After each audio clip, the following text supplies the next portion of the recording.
Hello, আসসালামু আলাইকুম। আমি রেশমা রতরাজি থেকে আমি একটা খুব সুন্দর একটা শাড়ি দেখাবো। সোফরা মসলিনের একদম বেবি পিঙ্কের মধ্যে এই শাড়িটা দেখেন।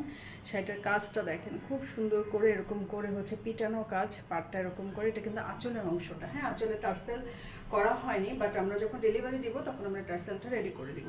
তো পুরো শাড়িটা অল ওভার এইভাবে হচ্ছে কাজ করা, হ্যাঁ। এটা কিন্তু পাড়, হ্যাঁ, একদম বেবি পিঙ্কের মধ্যে শাড়িটা। এবং শাড়িটা কিন্তু খুব সুন্দর, হ্যাঁ, শাড়িটা কিন্তু খুবই সুন্দর। আমি এটার ব্লাউজের অংশটাকে দেখাই দিই। ব্লাউজটা হচ্ছে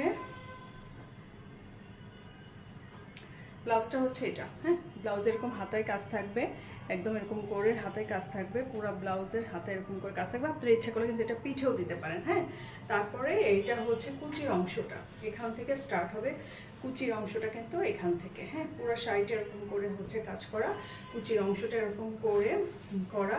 এই হচ্ছে কুচির অংশটা, এবং এখান থেকে কিন্তু আপনার বডির অংশটা শুরু হয়ে গেছে, হ্যাঁ। তো বডিটাও কিন্তু এরকম করে অল ওভার এরকম করে হচ্ছে পিটানো কাজ করা, ঠিক আছে, এরকম করে পিটানো কাজ করা, যেটা আপনারা এই স্টাইলে পাবেন। এবং এটা কিন্তু আঁচলের অংশটা, হ্যাঁ, আঁচলটা আমরা টার্সেল করে দিব যখন এটা রেডি হবে।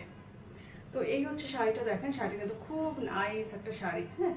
যারা হচ্ছে মসলিন পরতে পারে না পাতলার জন্য, তারা এই শাড়িটা নিয়ে নেবেন, কারণ এটা কিন্তু একদমই পাতলা না এবং মোটাও দেখা যায় না এই শাড়িগুলোতে, হ্যাঁ। খুব সুন্দর লাগে শাড়িগুলো যখন আপনারা ম্যাচিং করে ব্লাউজ দিয়ে পরবেন, তখন শাড়িগুলো কিন্তু খুব নাইস, হ্যাঁ।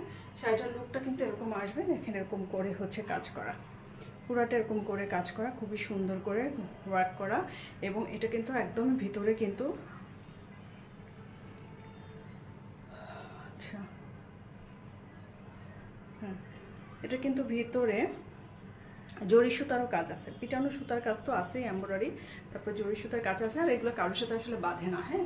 এগুলো একটু হচ্ছে দামি শাড়ি, তো কাজগুলো ওরকম নিখুঁতভাবে করা হয়। তো এই হচ্ছে শাড়িটা, যারা নিতে যাচ্ছেন তারা কিন্তু ইনবক্স করে দিন। ধন্যবাদ সবাই।